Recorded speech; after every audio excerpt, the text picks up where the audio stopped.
On m'a demandé de préciser le rapport entre la conscience large, la pratique, comme le zazen, et puis la bienveillance.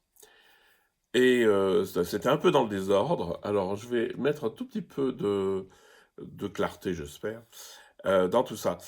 Ce qu'il faut distinguer, c'est le quoi et le comment. Alors le quoi, c'est ce vers quoi on va, c'est-à-dire un état profond, euh, qui justement a ces deux aspects, un aspect de conscience, un aspect de bienveillance. Et la pratique qui est euh, une porte d'entrée pour prendre conscience de ces deux aspects fondamentaux de la vie spirituelle.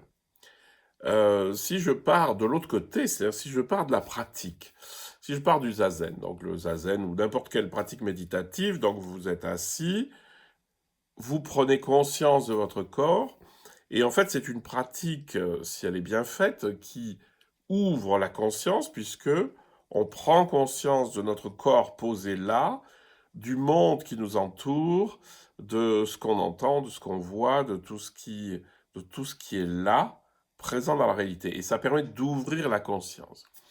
La réponse à cette conscience ouverte, c'est, vous pouvez appeler ça comme vous voulez, mais c'est quelque chose qui ne m'appartient pas, qui est quelque chose d'infiniment plus profond que moi.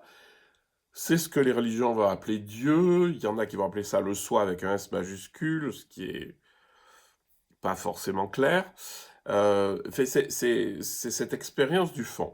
Et cette expérience du fond de mon âme, de mon esprit, de ce que vous voulez, elle a ces deux facettes d'accueil de la réalité et d'amour de la réalité.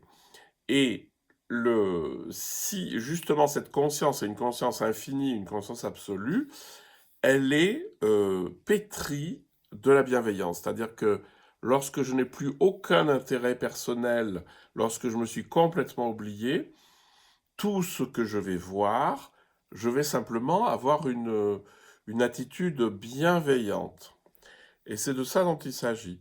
Donc d'un côté, accueillir la réalité dans son ensemble, ce qui me permet d'ouvrir la conscience, et après de voir que cette conscience, finalement, elle me mène vers plus d'amour, vers le fait d'aimer ce dont je prends conscience. Il y a un double mouvement, en fait.